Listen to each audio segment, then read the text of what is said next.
입시를 묻다. 피기맘. 네, 계속해서 네. 이슈픽. 아니 뭐 지금이 뭐 입시 관련된 뉴스가 많이 쏟아질 때는 아니긴 한데 우리가 주로 이제 현재 고등학생들 대상으로 하다 보니 흘리는 게 있을 것 같은데 요게 이제 지금 중2 학생들 2028 대학 입시를 전반적으로 하는 국가교육위원회가 출범을 했어요. 4월 1일에 출범해가지고 내년도 3월 말일까지 운영이 되는데 여기서 이제 5가지를 하게 됩니다. 국가교육위원회. 얘는 이 조직은 어쨌든 교육부 소속도 아니고 여기서 저걸 결정하는 거예요. 그래서 5가지가 이슈인데 하나가 2028학년도의 대학 입시 제도를 개편하는 거. 저거를 김창수 전 중앙대 총장님이 대장이 됐고 17명이 위원이 돼서 이제 논의를 하기 시작합니다. 근데 저기 보면은 진보 색채의 그 위원도 있고 보수 색채의 위원도 있어요. 그래서 되게 구성이 되게 잘 돼 있는 편이고 정말 이건 이제 미래 뭐 진보국 뭐 보수국 간에 애들이 줄어들고 이제 미래 사회를 가려면 교육을 어떻게 할 것인가에 다 공통적 관심이 있는 지점이라 구성이 그렇게 잘 된 것 같아요. 그래서 좀 지켜봐야 될 것이고 내년 2월에 이제 안이 나옵니다. 그다음에 이제 지방대학 발전 방향에 대해서 지금 현재 포스텍 총장님이 총대를 매신 거죠. 포스텍은 지방대잖아요. 그렇죠. 16명이 모였는데 이게 이제 이주호 장관도 얘기했고 한 게 뭐냐면 지방대를 연착륙시키고 지금 가만히 놔두면 다 문 닫아야 되는 상황인데 어떻게 지자체하고도 연결하고 발전시킬까 그런 걸 좀 모색을 해보자는 거고요. 그 다음에 이제 전인교육 쪽은 이배용 겸임이죠. 원래 이분이 전체 국가교육위원회 위원장인데 요거를 하고 있습니다. 그래서 진짜 전인교육을 어떻게 할 것인가의 문제를 다루고 있고 그 다음에 직업하고 평생교육 쪽을 박호군 전 과학기술부 장관 그러니까 뭐 할 만한 역량이 되는 거죠. 거기서 이제 이게 대학에서 꼴랑 배운 걸로 컴퓨터나 뭐 AI 분야는 자고 일어나면 기술이 업데이트 되는데 그걸로 안 되니까 직업이나 평생교육이 반드시 수반돼야 된다. 그런 차원이고 마지막으로 이제 미래과학 인재 양성을 위한 요 파트는 강태진 서울대 명예교수가 맡고 있습니다. 그래서 이게 아마 이제 그 저번에 과기부가 발표했던 과학기술 영재교육하고 어떻게 연동을 시킬 건지를 연결을 해가는 것 같아요. 요게 현재 고등학교 1, 2, 3학년들이 이제 대입을 준비하는 와중이지만 중학생하고 초등학생을 위한 준비가 차곡차곡 진행이 되고 있기 때문에 특히 고교학점제 세대는 주목해서 저게 발표될 때마다 좀 모니터를 하셔야 되지 않을까 그 생각이 됩니다. 하여튼 요 정도는 꼭 점검을 해볼 필요가 있다 생각이 좀 들었고요. 그 다음에 이제 뭐 자연스럽게 수시가 우리가 지난번에 1차로 의대 한번 했고요. 2차로 이제 학종에 대한 분석을 한번 해봤고 오늘 3차로 제가 한 번 더 그 학종 내용하고 정시하고 어떤 모의고사 한번 봤으니까 어떤 연관성이 있는지 한번 체크를 하려고 하고 4번째 순서로는 저희가 다음 주에 중계동에 있는 한림학원의 홍용영 원장님을 초빙해서 중계 노원 지역을 중심으로 수시를 어떻게 준비를 해야 될지 그리고 실제 작년도 결과가 어땠는지 그런 걸 좀 같이 분석해보는 중계 노원 서울 북부의 수시 준비 전략 그런 차원으로 4번째 편을 준비하려고 합니다. 보면은 이 표를 제가 꼭 만들라고 말씀을 드렸죠. 뭐냐면 우리 지금 고3들은 다 2개의 자기 성적을 갖고 있어요. 하나가 내신 성적, 하나가 수능 모의고사 성적 2개를 갖고 있어. 그래서 이 위치가 어떻게 되는지 좀 비교를 잘 해봐야 되는데 일단 연세대학교도 제가 이렇게 표를 만들어 봤어요. 보면 수시가 2개죠. 교과전형, 학종, 그리고 정시 파트. 그래서 이 3개를 같이 놓으면서 내 위치가 어떤지를 체크해 봐야 되는데 일단 연세대 수학과는 교과전형의 70% 커트라인이 1.45 등급입니다. 그러면 일반고 기준으로 하면은 4등 내지 5등 정도, 보통 한 250명, 300명 정도 되는 일반고라고 하면 전교 4등에서 5등 정도가 저 성적이 나오는데 여기 일반고 비율이 91.6%니까 거의 일반고라고 봐야 되겠죠. 그러면 이제 수학과는 4에서 5등이 가는 거고 학종은 3등에서 6등 사이야. 그러니까 이 연대 수학과를 가는 일반고. 근데 여기 일반고가 50%밖에 안 돼요. 그럼에도 불구하고 그러면 50%니까 이 성적이 70%대는 자사고일 확률이 높겠죠. 지난번 우리 연습해 봤듯이. 그러면 내가 일반고 입장이면 여기 50% 앞쪽에 있어야 돼. 그럼 어차피 이 성적이랑 이 성적은 비슷해. 그래서 결국은 연세대 수학과는 전교 한 4등 정도 라인의 일반고에서 가는 게 적절한 구조야. 그 정시랑 비교해 보니까 국어는 2등급이죠. 원래 96%까지가 1등급이니까 2등급 중에서도 한 중간 정도 되고 수학은 99%니까 1등급 중에 상위권이야. 한 개 틀린 거야. 그리고 과학은 91%니까 2등급이죠, 역시. 그러면 이제 평균으로 해보면 영어는 사실 절대평가니까 여기 넣을 수는 없어서 이제 국어, 수학, 탐구의 평균을 내보면 1.67등급 정도. 비슷하죠? 여기 1.45, 1.38, 여기 1.67. 그리고 수학은 확실히 1등급이고 국어, 탐구가 2등급인 친구들이 같고 영어도 2등급이야. 영어 확실히 2등급. 요 정도 라인이죠. 그럼 내가 이제 연대를 준비하려고 했을 때 내 성적을 봤더니 전교 5등 됐어. 1.5등급이고 수능도 보니까 수학은 확실히 1 나왔고 국어, 과학이 2등급 언저리에 있으면 그래 나는 연대는 확실히 갈 만한 레벨인 것 같아.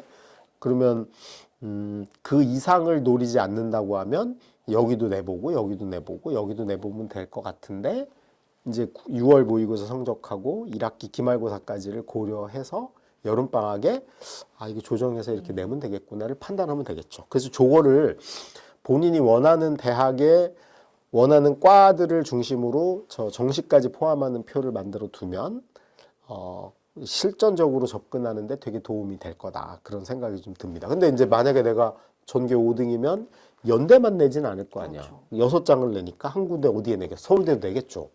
서울대 하나 내고 연대 하나 내고 고대 하나 내겠죠. 고대 수학과를 봤더니 교과전형은 1.68이야. 내가 1.5였으니까 고대는 좀 확실히 되겠네. 그 다음에 수시를 봤더니 학종에서는 2.1까지 갔어. 50%인데 그럼 2.1인 친구는 일반고는 아닐지 몰라. 왜? 47%밖에 안 되니까. 그러면 나는 근데 1.5면은 확실히 학종으로 가도 최상위에 들어가겠네. 수시로 내가 고대까지 노리는 건 될 확률이 매우 높을 수 있네. 그리고 모의고사를 봤더니 정시 결과를 봤더니 수학은 확실히 1등급 맞죠. 그럼 아까 연대가 99%였고 이번에 98이잖아. 한 개 더 틀린 거야. 2개 틀린 거야. 대신에 국어가 약간 높아. 그리고 탐구는 뚝 떨어지네. 오호. 이유가 뭘까요? 고대가 탐구가 뚝 떨어진 이유는 과학에 가산점이 없어요. 연대는 이과 애들 과학에 50%의 가산점을 줘. 그러니까 없으니까 탐구 망한 친구들이 고대를 더 많이 오는 거야. 대신에 국어가 살짝 더 높아. 영어는 2등급으로 똑같아. 이게 평균 2가 나왔잖아. 평균 2고 2가 보이네요. 네, 영어도 2등급이고. 만약에 내가 고대 전기 정보를 내볼까? 1.6이니까 성적상으로는 돼.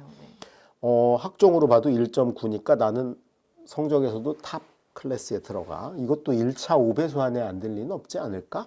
내보고 수능 봤더니 국어 1에 수학도 1이고 탐구는 이게 2라고 보기 어렵지 3 최상위죠.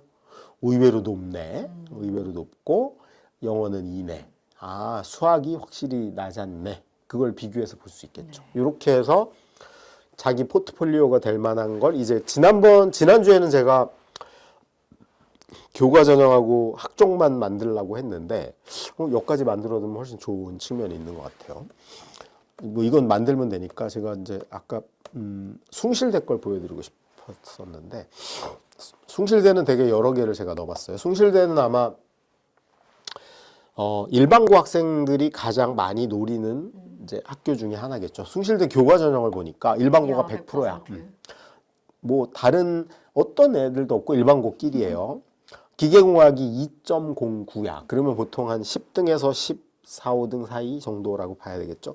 앞에 일자를 못 달았지만 저게 70% 컷이니까 저 안에 당연히 누구도 있어요. 1등급 때도 있는 거야. 기계공학이 2.09야. 그럼 내가 만약에 일반고고 한 250명쯤 되는 학교의 일반고인데 내신이 1.9로 전교 9등이야. 그러면 숭실대 내면 붙어 확실히. 학종을 봤더니 3.19, 3.39까지 갔어. 근데 일반고가 92.5%야. 갭이 무지 크죠. 그러네요. 그러면은 여기에 학종으로 온 친구들은 어떤 친구들이 많다고 우리가 염두를 해두면 되냐 하면 일단 자사고 특목은 아닌 거야. 그러면은 성적이 전공과 연관된 과목은 매우 잘하고 나머지 과목의 갭이 클 확률이 있죠. 극단적인. 수학은 1등급이고 뭐 국어가 3등급, 4등급 나오고 이제 뭐 사회 같은 경우 막 4등급 나오고 이런 친구들이죠. 근데 그 친구들은 당연히 수학하고 과학은 오히려 이 교과 전형 온 친구보다 우수할 수도 있는데 나머지 때문에 교과 전형으로는 올 수 없는 거야. 그러면 이제 그런 친구들한테 기회를 주는 전형이라고 봐야 될 것 같고요. 정시를 비교해 봤더니 국어는 3등급이야. 3등급이 88%부터 77%까지거든요. 그러니까 3등급 중에서도 어디에 속하냐면 중간 정도 되는 거고 수학도 3등급이야. 그 다음이 과탐도 3등급인데 거의 3등급 끄트머리야. 평균 3이고 대신 영어가 1이야.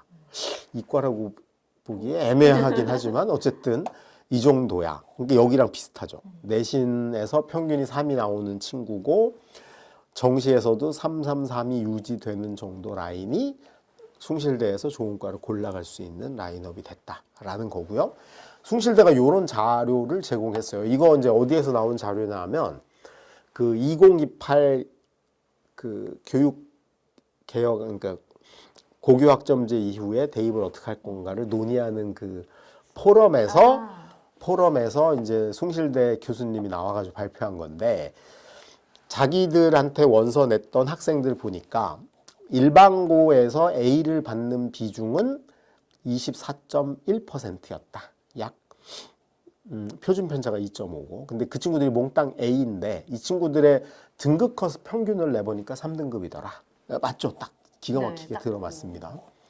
그리고 이제 외고 학교는 6개의 외고가 붙었어. 저건 합격생들 데이터더라고요. 그러니까 외고 6개 학교에서 붙었는데 그 친구들은 A 비율이 46.7%더라. 그리고 A 받은 학생들의 평균 등급을 내보니까 4등급에서 5등급 정도 되더라. 그런 의미고요. 과고는 A 받은 친구들이 65.7%였고 그 A를 받은 친구들 중에 숭실대를 합격한 친구들의 등급 평균을 내보니 6에서 7등급이었다. 그런 거고. 자사고도 35%가 A를 받고 숭실대를 합격한 친구들 내신을 보니까 4에서 5등급.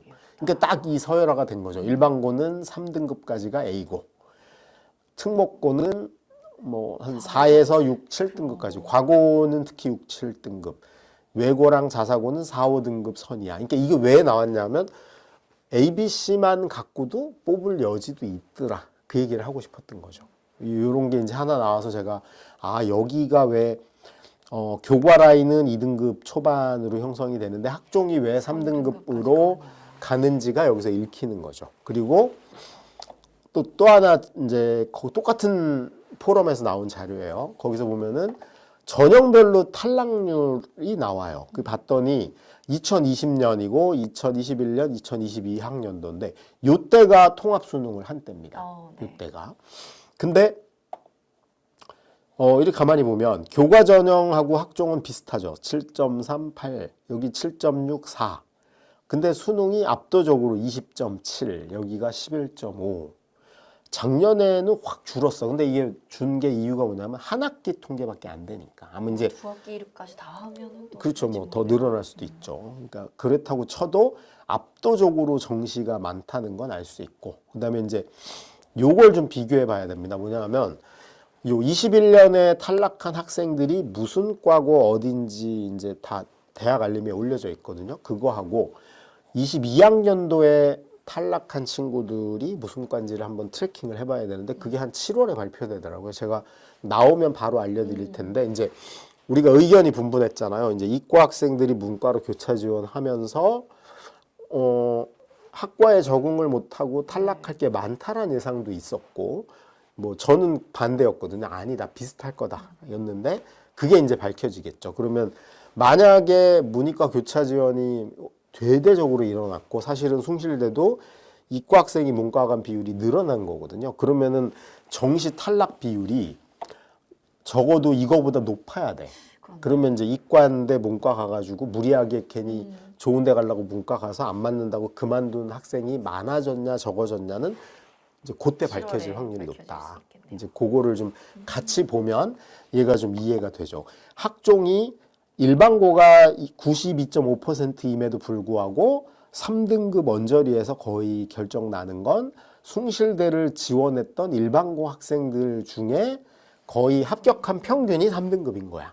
그러니까 당연히 이런 구조가 나오는 거고, 내신에서 숭실대를 1등급이나 2등급 초반인데 숭실대로 왔다라고 하는 친구들은 이제 수능에 자신이 좀 없으면서 최악의 경우 안 되면 숭실대라도 인서울로 확실히 가겠다. 그러면 이 친구들은 숭실대가 아마 6개 중에 제일 낮은 대학에 속하지 않을까. 그러니까 뭐 고대도 내보고 서강대, 성대도 내보고 하는데 1.7등급이야 만약에. 그러면 서강대 내고 성대 내고 중앙대도 내보고, 중앙대가 1.7 정도 되거든요. 그렇게 내고 마지막으로 불안하니까 숭실대도 하나 내보자, 이런 유형이 좀 많이 있을 것 같고요. 그 다음이 이제 학종은 대부분 2등급을 넘어서 평균 3등급 정도를 하는 친구들 중에 그 전공과 연관된 과목의 성적이 상대적으로 우수한 친구들의 집단이 모여 있을 가능성이 크다. 그렇게 분석을 좀 해보면 될 것 같아요. 숭실대하고 단국대하고를 비교해 보면, 단국대는 대학이 내부적으로 내놓은 통계는 없는데 여기 보면 특징이 있죠. 교과 전형은 숭실대보다 확실히 차이가 나게 떨어져. 근데 학종은 비슷하죠. 학종은 비슷합니다. 학종은 그러니까 이제 우리가 이걸 알 수 있죠. 숭실대나 단대를 선호 학교가 어디가 확실히 있다라고 보기는 어려운 것 같아요. 그래서 이제 숭실대는 서울 남쪽이나 동쪽에 있는 서쪽에 있는 학생들이 가까운데 다니는 거고, 솔직히 목동 사는 친구가 단국대까지 통학을 할 정도로 단국대 로얄티를 가지고 갔을 리는 크지 않은 거야. 그럼 반대로 용인이나 화성이나 동탄 지역, 그다음에 뭐 분당 쪽에 있는 3등급대 학생들이 옵션이 단대나 숭실대야.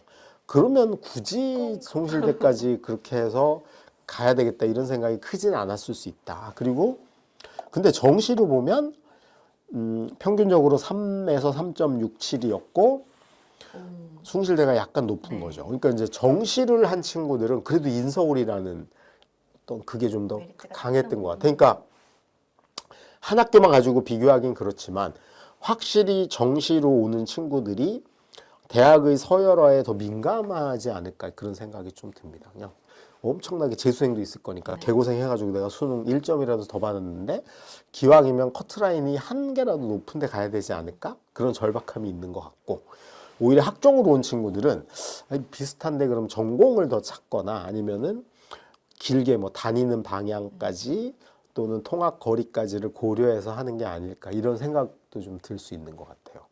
뭐 하여튼 두 개의 학교 비교해 보면 좀 그런 재미있는 현상이 좀 벌어지는 게 있는 것 같습니다.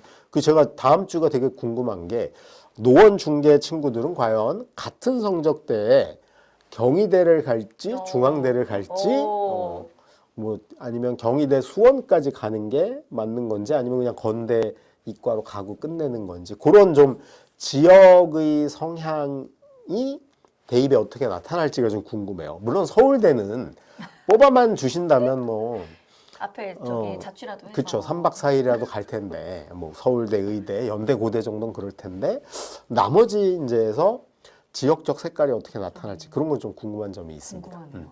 재밌는 분석이 또 예상이 되는 네. 다음 주 기대해 네. 주시면 좋겠습니다. 네, 어쨌든 제가 오늘은 뭐 목 상태도 안 좋고 감기 걸려서 좀 짧게 하고 다음 주에 재밌는 우리 중계 분석을 좀 길게 하면서 뭐 별 시나리오 없이 이런저런 자료 가지고 얘기를 좀 해보는 시간을 갖도록 하겠습니다. 그 중계 끝나면 그 다음 주에도 이제 다음 주에 예고를 할게요. 다음에는 어떤 형태로. 그래서 수시는 특집은 저희가 한 6월 말까지 이렇게 분야별, 지역별로 좀 쪼개가지고 다른 유튜브나 설명회와는 다르게 좀 색깔을 좀 가지고 가는 걸 해보려고 합니다. 많이 관심 갖고 지켜봐 주시기 바랍니다. 날씨 추워요. 네. 감기 조심하시고요. 네. 우리 학생들도, 우리 보시는 부모님들도 다음 주에 뵐게요. 네. 감사합니다. 네, 감사합니다.